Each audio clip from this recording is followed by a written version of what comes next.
Évangile de Jésus-Christ selon saint Matthieu, chapitre 8, versets 5 à 11.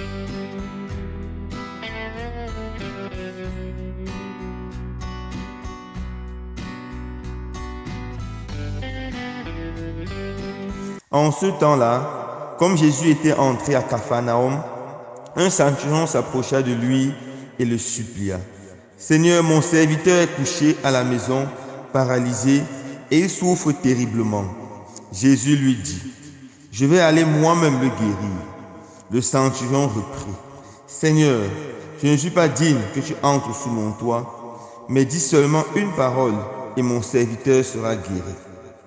Moi-même qui suis soumis à une autorité, j'ai des soldats sous mes ordres. À l'un je dis va et il va, à un autre viens et il vient, et à mon esclave fais ceci et il le fait. » À ces mots, Jésus fut dans l'admiration et dit à ceux qui le suivaient, « Amen, je vous le déclare, chez personne en Israël je n'ai trouvé une telle foi. Aussi je vous le dis, beaucoup viendront de l'Orient et de l'Occident et prendront place avec Abraham, Isaac et Jacob au festin du royaume des cieux. » Acclamons la parole de Dieu. Louange à toi, Seigneur Jésus.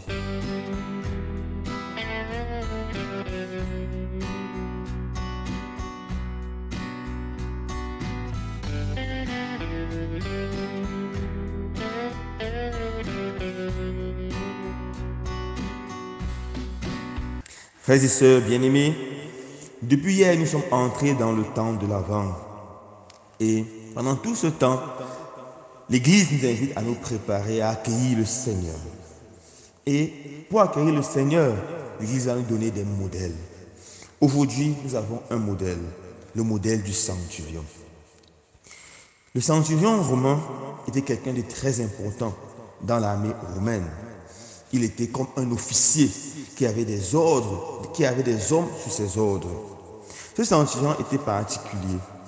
Il va rencontrer Jésus et il pose le problème de son serviteur qui est malade. La première chose qui doit nous toucher sur l'attitude du centurion, c'est sa relation avec son serviteur ou encore avec son esclave. Dans le monde ancien, les esclaves étaient considérés comme des simples objets. Ils n'avaient aucun droit. Ils appartenaient au maître comme les choses. Un poète grec écrivait, les esclaves sont les outils vivants, exactement comme les outils sont les esclaves qui n'ont pas de vie. Alors, il n'y avait pas d'amitié possible entre un maître et son esclave, comme dit Aristote dans l'un de ses livres.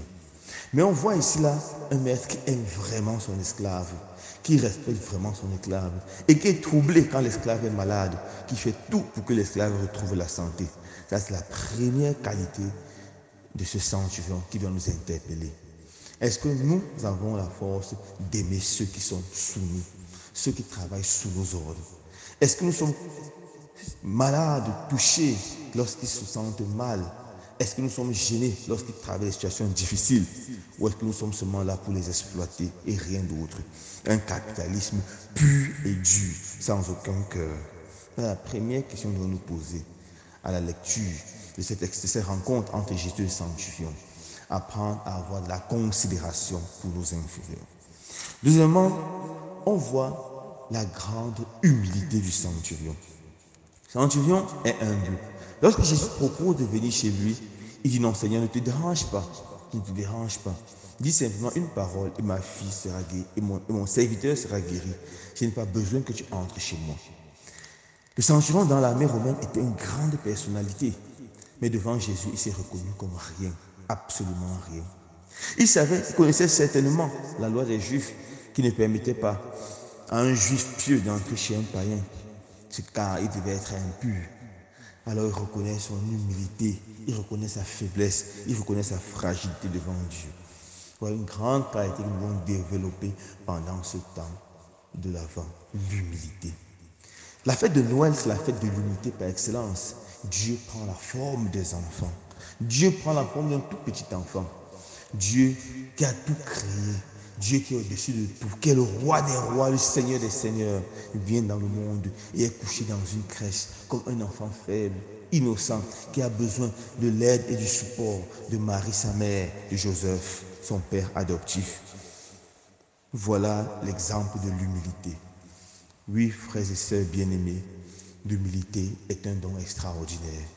L'humilité, c'est comme la rivière dans laquelle toutes les grâces peuvent se développer. Sans l'humilité, aucun charisme, aucune grâce, aucune bénédiction ne pourra grandir. Sans l'humilité, on ne peut pas vivre en paix et en joie avec les autres.